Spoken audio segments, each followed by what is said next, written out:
Quem é Sal Buscema? Descubra aqui.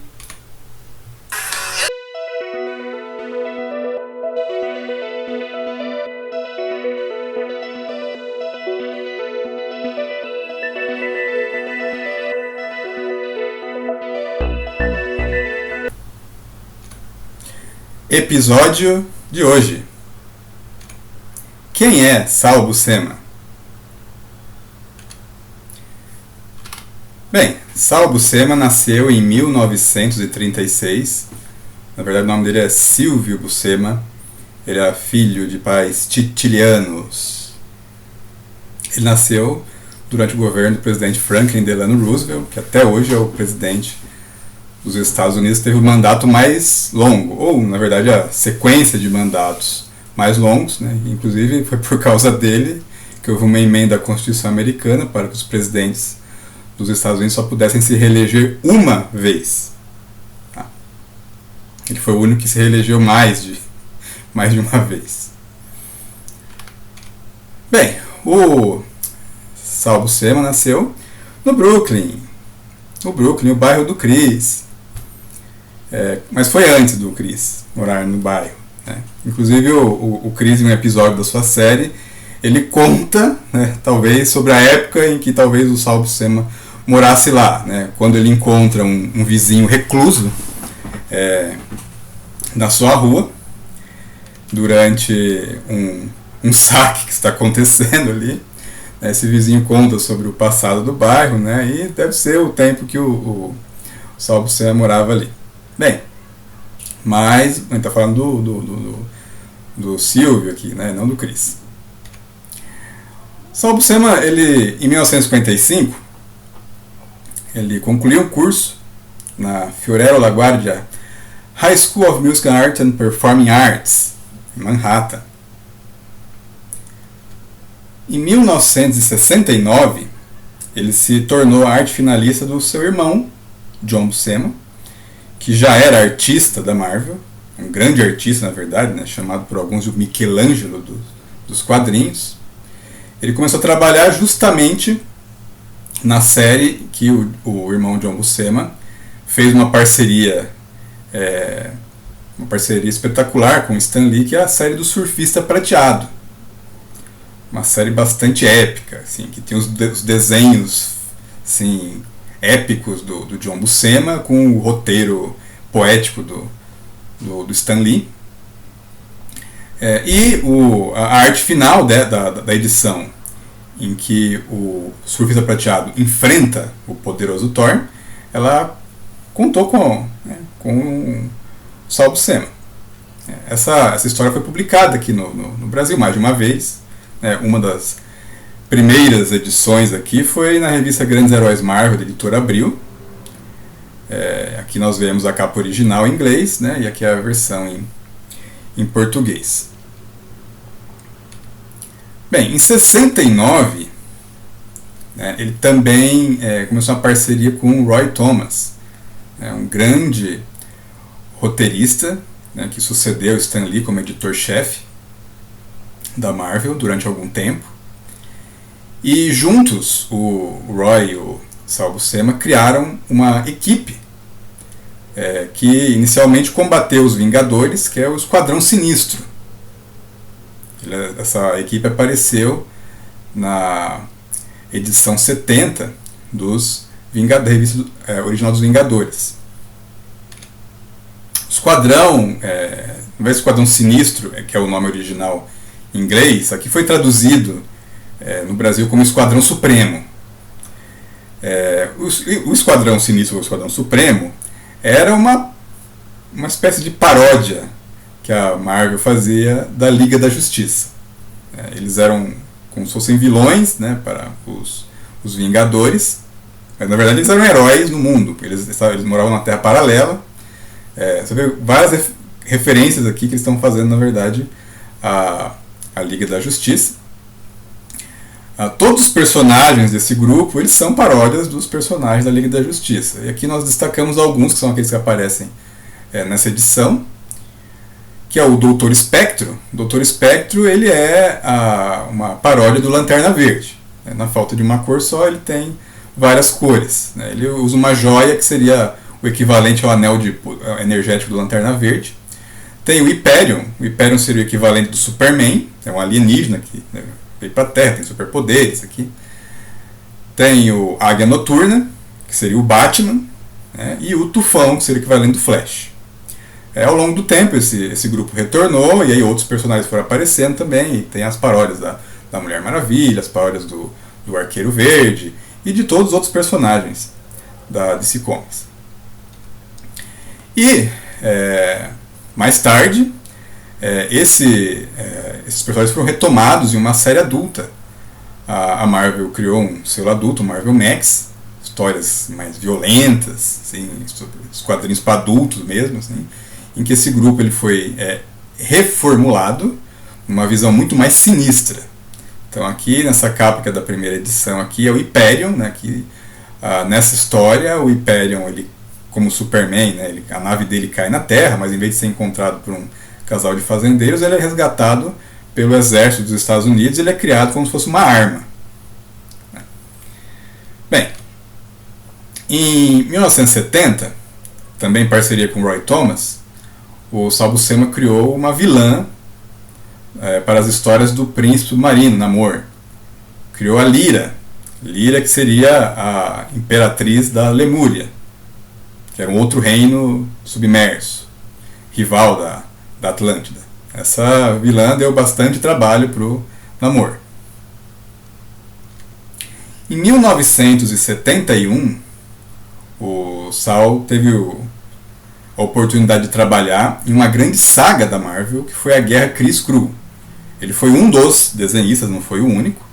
O Neil Adams também ele participou dessa série, em que há uma série de eventos que envolvem dois impérios intergalácticos, os impérios Kree e Skrull, que já haviam aparecido nas histórias da Marvel, e envolve um dos heróis cósmicos, que é o Capitão Marvel, com quem é desenhado em algumas histórias dessas edições pelo Sal Buscema. Em 72, parceria com Steven Goulart, Sal Buscema cria Os Defensores, uma nova equipe de super-heróis, formada originalmente por Namor, o Príncipe Submarino, o Incrível Hulk e o Doutor Estranho. É uma equipe diferente dos Vingadores, né, que ela não tinha, na verdade, uma formação fixa, eles só se uniam quando aparecia uma ameaça que exigia que eles atuassem em grupo. Essas histórias foram publicadas aqui no Brasil, os Defensores, mais de uma vez, né, tanto no formatinho, né, quanto em encadernados. No mesmo ano, em 72, na série dos Defensores, eles criam uma nova personagem, a Valkyria, baseada na mitologia nórdica. Aqui nós vemos a edição 4 da revista original dos Defensores. A Valkyria está cavalgando um cavalo alado, que muito normal aqui para as Valkyrias, mas esse cavalo aqui é especial, porque ele não é o cavalo, na verdade, da Valkyria. Ele é o cavalo do Cavaleiro Negro, o Aragorn. Mas o Cavaleiro Negro havia sido transformado em pedra. E aí a Valkyria toma posse do cavalo. A Valkyria apareceu no cinema, em 2017, no filme Thor Ragnarok. Depois ela reapareceu nos filmes dos Vingadores. A Tessa Thompson interpretou a Valkyria no cinema. Mas vocês vão falar, mas peraí, a atriz não tem nada a ver com a personagem dos quadrinhos, né? A personagem dos quadrinhos é loira, né? Até porque é personagem baseado na mitologia nórdica. Mas vamos lembrar o seguinte aqui: o universo cinematográfico da Marvel, ele não tem nada a ver com o universo dos quadrinhos. Ele é desvinculado, ele tem referências, mas ele não é igual. Até porque o cinema realmente adapta as histórias. Até porque o contexto histórico ele foi alterado. Mas no universo cinematográfico da Marvel, os Asgardianos eles são alienígenas, claramente. Nos quadrinhos eles são tratados como seres mitológicos mesmo, mas universo cinematográfico, eles são alienígenas, e eles são alienígenas multiétnicos. Tanto que o Heimdall, que é o guardião de Asgard, da entrada de Asgard, ele também não é branco, ele não é nórdico, né? Ele é um ator, ele foi interpretado por um ator negro, Idris Elba, mas isso é normal lá, porque a raça alienígena asgardiana é uma raça multiétnica. Mas, embora, né, isso tenha ocorrido, no filme Thor Ragnarok há uma referência à Valkyria original. A Valkyria original ela aparece durante uma visão que o Loki ele extrai da mente da Valkyria, a Valkyria do filme, né, interpretada por Tessa Thompson. Ele vê que as Valkyrias elas entraram numa batalha feroz contra Hela, a deusa da morte, e elas foram massacradas. E aí a Valkyria, né, de Tessa Thompson, nós vemos que ela é salva por uma outra Valkyria, essa sim, loira, nórdica, que tudo leva a crer que seria então a Valkyria original, né, dos quadrinhos Marvel. Então há uma referência aqui. Bem, em 73, Saul Buscema ele participa de uma outra saga, uma sequência de histórias, em que os Vingadores lutam contra os Defensores. É uma batalha entre duas equipes de super-heróis. Essa batalha é motivada por dois vilões, o Dormammu, um vilão inimigo do Doutor Estranho, e o Loki, né, o eterno inimigo, não só do Thor, né, como dos todos os Vingadores. Essa história, né, os Vingadores e Defensores, ela também foi publicada diversas vezes aqui no Brasil. Uma delas foi na revista Grandes Heróis Marvel, da editora Abril. Em particular, nós temos o trabalho do Saul Buscema nessa história dos Vingadores versus Defensores. Nós temos a batalha entre o Hulk e o Thor. Uma batalha titânica, né, entre dois personagens extremamente fortes. O desenho do Saul Buscema é um desenho bastante expressivo, principalmente quando os personagens estão sentindo raiva ou estão sentindo medo. E essa é uma das capas, é uma das páginas inteiras, né, de quadro inteiro, que o Saul Buscema sabia fazer de maneira espetacular. As páginas épicas, assim, com muita ação e movimento, e que ele mostra aqui os dois se digladiando, né, com força e não chegando a um termo. E não é a primeira vez, na verdade, que o Hulk e o Thor lutavam entre si. Isso acabou virando uma constante nos quadrinhos Marvel, né? E se você pensa que é só no cinema atualmente que tem briga entre o Thor e o Hulk, como em Thor Ragnarok em 2017, isso já aconteceu já no cinema em 1988, porque já houve um filme com o Thor e com o Hulk. Talvez o Thor um pouco diferente, né, do que nós vemos hoje no cinema, mas já houve um filme e também havia um desentendimento entre os dois. Bem, em 75, o Saul Buscema ele cria um outro personagem chamado Starhawk, ou Águia Estelar, tradução para português. Esse personagem ele vai fazer parte de um grupo mais tarde, que são os Guardiões da Galáxia. Em 76, o Águia Estelar ele passa a integrar os Guardiões da Galáxia, que naquele momento era uma equipe formada por Charlie 27, pelo Yondo, pelo Martinex e pelo Vance Astro. Aí você vai falar, mas peraí, esses não são os Guardiões da Galáxia, né? Cadê o Rocket, cadê o Senhor das Estrelas, cadê a Gamora, cadê o Groot? Pois na verdade os Guardiões da Galáxia são uma equipe que ela foi mudando de integrantes com o passar do tempo, né? Em 69, né, a formação original eram de 4 membros, que não tinham nada a ver com os Guardiões da Galáxia atual. E a curiosidade aqui, né, o Sylvester Stallone interpretou o Stakar, que é o Starhawk, personagem criado pelo Saul Buscema, em Guardiões da Galáxia Volume 2, 2017. Né? Ele encontra o Yondo, né, que nos quadrinhos fez parte dos Guardiões da Galáxia com ele. Então é uma referência assim, bem interessante. Entre 72 e 75, Saul Buscema teve uma parceria bastante interessante com Steven Goulart na revista do Capitão América, que no original era Capitão América e o Falcão. O Falcão ele se tornou um dos parceiros do Capitão América durante uma fase, trazendo inclusive questões sociais para as histórias do Capitão América, né? O problema do racismo nos Estados Unidos, o problema da desigualdade na periferia das cidades nos Estados Unidos, né? E notadamente New York.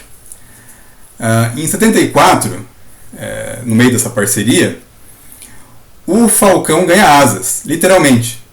Um outro super-herói negro, Pantera Negra, ele cria as asas do Falcão nessa história que no Brasil saiu, entre outras edições, aqui no Almanaque do Capitão América, da Editora Abril.